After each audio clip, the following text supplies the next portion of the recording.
Sometimes I gotta wonder if it bothers Ronnie that his father had to bring a check to a championship team in order to win that championship.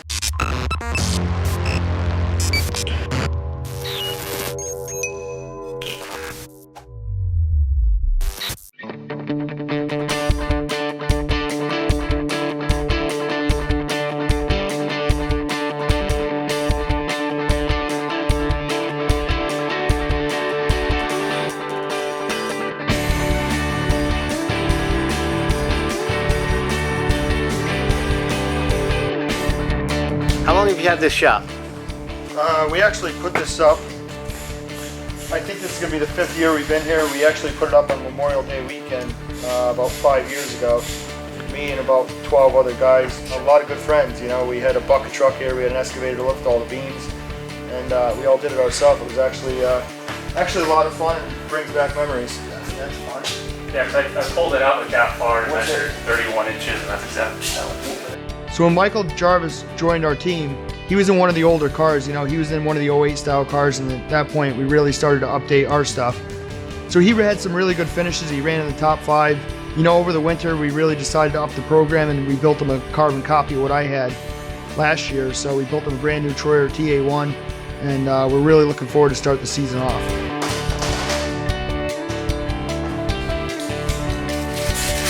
It's always the last few weeks or the couple weeks before an event that's the first one of the year that's always a struggle. And you don't want to go to the racetrack unprepared, so there's a lot of late nights. There's always that saying that races are won in the shop.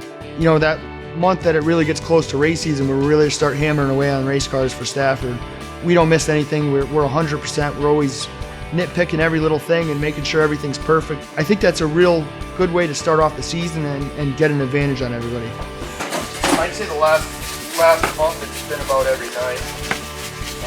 Obviously I try to not come in the garage on Sundays and spend time with the kids, but it's one thing to not come in the garage, but it's another thing to try to keep off your mind. You know, the more I think about it, there's really 3 types of racers in this world. There's the ones that work on their cars, build their cars, and prep their cars.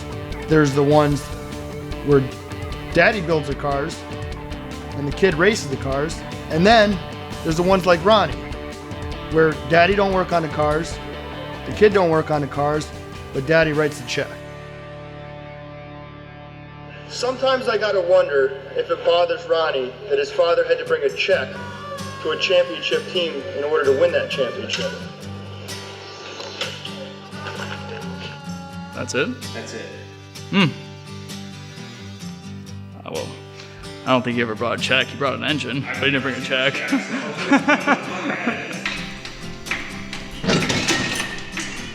I think Keith thinks he's a ball buster. Like getting into this year after we won the championship by so many points, we just focus on ourselves and don't really worry about what's going on around us. I've always lived close to Stafford Speedway my entire life. About 5 minutes away, you could always hear the cars going around the track. It's definitely my NASCAR home track. Hell, I think all of us have probably been going to Stafford since we were kids, at least to watch. Yeah. I've never really been a champion, so I don't really know if you have a target on your back, but we've had fast race cars, and I think with a fast race car, it just makes you have a target on your back. I don't really have a goal for a specific number of wins. I usually leave that up to Adam. I got a goal last year.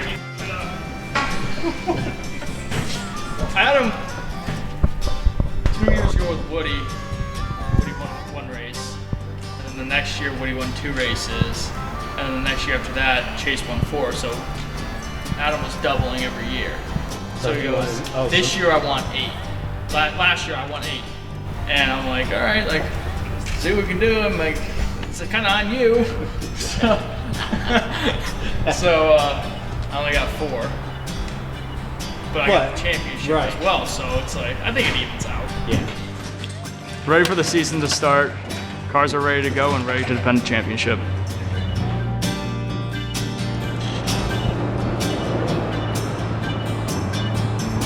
Here's the problem why they wouldn't go. Is that one's missing a piece.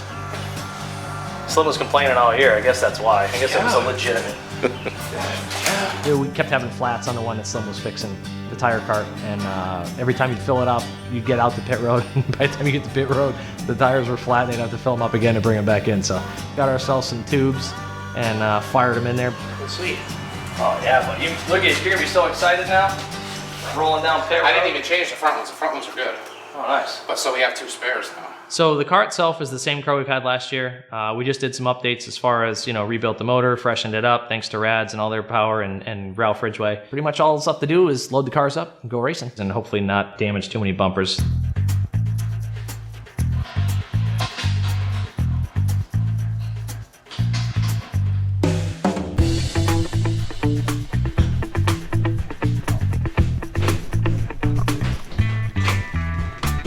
The car that we ended the season on last year with 3 wins is the exact same car that we're running this year.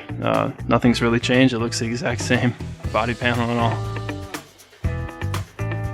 Good start to the season is beneficial for the points. I think first of all, if you start with 10 points instead of 40, you're obviously in a deficit that you have to climb out of. Whereas if you started with 30 and then, or 35 and drop lower halfway through the season, you have time to build up. But to start the second week and 15th, 20th in points, it's a deep hole to dig out of. Getting a good start to the season can really start your team off, on a high level, because you go into that first week, you come out of there with a good finish, and it just puts momentum in the team for the second week. It's important to have a good start to the season because I've had a lot of bad starts, and coming from behind in the points with the way the SK Modifieds are at Stafford, how competitive they are, it's always good to get off on a good foot and not fall too far behind. Last year we won the most races and Ronnie ended up winning the championship, but my goals and my thoughts in this racing is that if you win the races, the championship's gonna come along with it. You can't help for bad nights. So when you have bad nights, how do you recover? You go out and win the race. So, we always shoot for winning the races and the rest comes with it. After a long off season, you go out there, everyone's fresh, ready to go.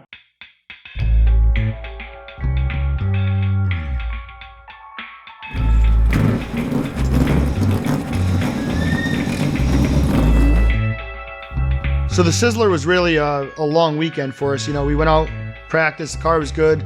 Went out in the next round of practice and the motor broke, coasted in, I came in. John came over, he's like, what's wrong? I'm like, the motor broke and we don't have a spare one in the trailer. I'm like, well, what do we even do? I said, you want me to go back and we'll pull one out of one of the other cars? He goes, I got one in my shop.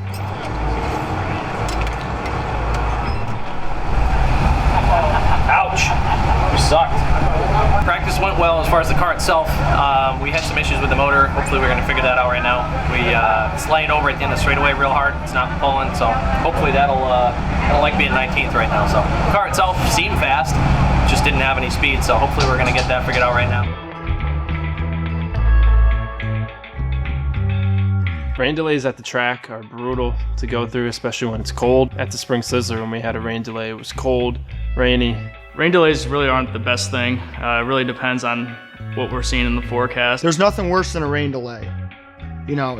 If it's in the beginning of the year, it's cold, it's nasty out. They suck because you're ready to rock. We unloaded, you're ready to go, and then a rain comes. The next thing you know, you're just sitting there and you're twiddling your thumbs, you covered your cars up. You just sit inside your trailer, hopefully with some heat, and just wait.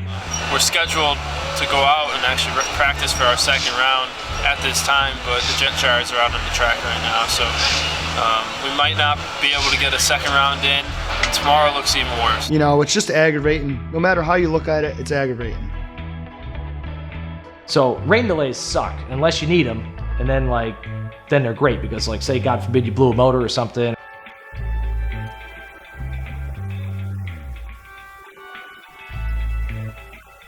So we called one of his record drivers and they brought a motor up.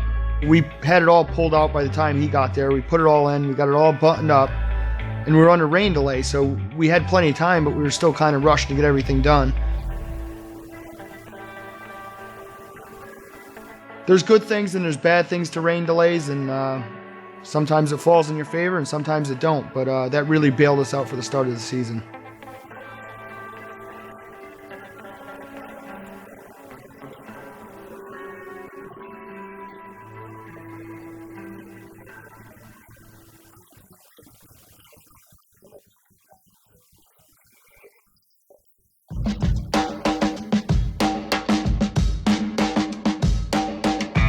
can't make this up, but as soon as we were done, we had the car on the ground, everything was set, timing was set, ready to go, and then they came over the loudspeaker and they says, you know, we're postponing this race. So they just pulled the plug after sitting here. I mean, they've tried their best to try to get it in all weekend, but it's just Mother Nature's not cooperating with us. So I guess we're gonna come back next week. After all that, Mother Nature made us wait one more week to go racing.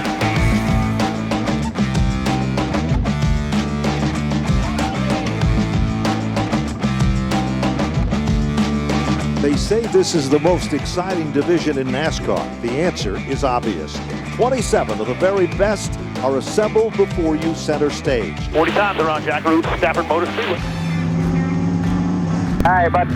40 laps here. You know the drill.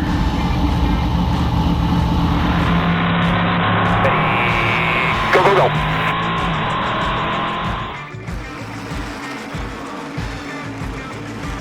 In the beginning of the year, when there's no handicap, all the good guys start up front. So from the start of the race, we had Gervais and Owen right behind us. Root was in front of me, Avery was on the outside of him, and it seemed like Avery just got free off on the outside, came down into the Root.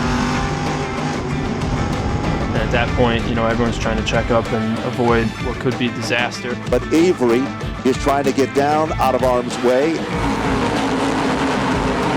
So we were running really well. I think we were running the top 5 or 6 or something like that.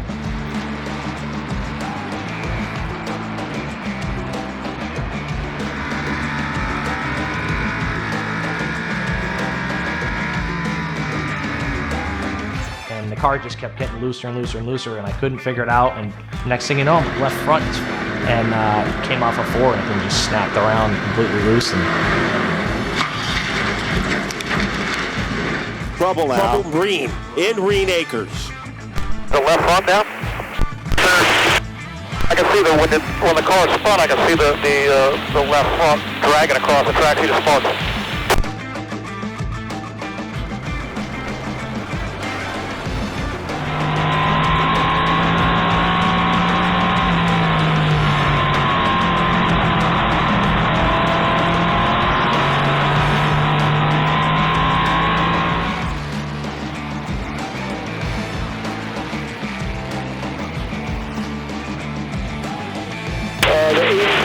Has no drive.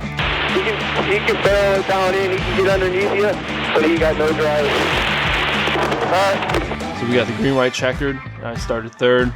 And even though Rocco has been dominant, it could change in the blink of an eye. Here's Matt Buckler as he brings him back to the stripe. Let's see who gets the jump. The answer is very close. Rocco trying to pull away. Gervais is right there, monogrammed to his fire suit. Here comes Mike Christopher Jr. As we were coming off turn 4, trying to get the white flag, I was on the inside of Gervais. Keith was right in front of me. It seemed to me like Keith either lost power or lifted, and I hit him off of turn 4, and that really caused a big checkup.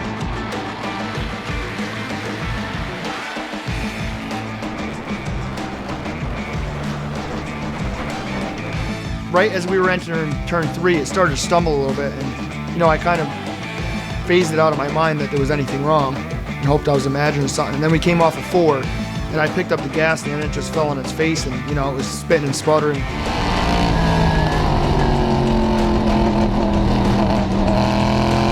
at that point, I knew we were out of gas, and I tried to kind of run Gervais up a little bit and take a little bit of his momentum away, and we just barely beat him across the line. And at the line, and a squeaker. It is Keith Rocco to take down the win unofficially.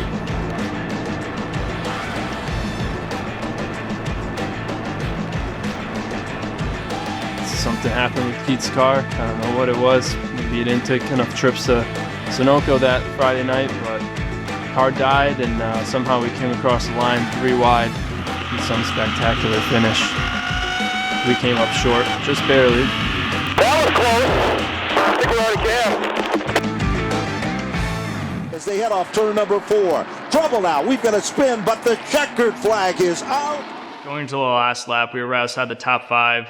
You could see some stuff happening up front, and I was just trying to figure out a way if something were to happen with Cipriano in front of me, find a way around it. Jerry called inside. I didn't really listen to him. half inside. A little bit too late on my part, and Kopsik ended up spinning us, and we just ended up way in the back. I think as a driver, I was just getting a little pissed off and wasn't thinking about the bigger picture at that point, just taking a sixth and moving on to the next race. So just trying to do a little bit too much there, and it cost us in the end. Sucks, my fault, but it is what it is. We'll come back next week, 22 weeks. I think we're out of gas. Well, we lucked out because you won. I don't know if he was playing games or if he really did run out of fuel. I didn't expect anything like that. Like, huh? Who would expect something? I know. Well, I'm trying to protect the other guy. Yeah, no, but the went on straight away. I know. Got me fired up because I don't know what the hell the deal was there.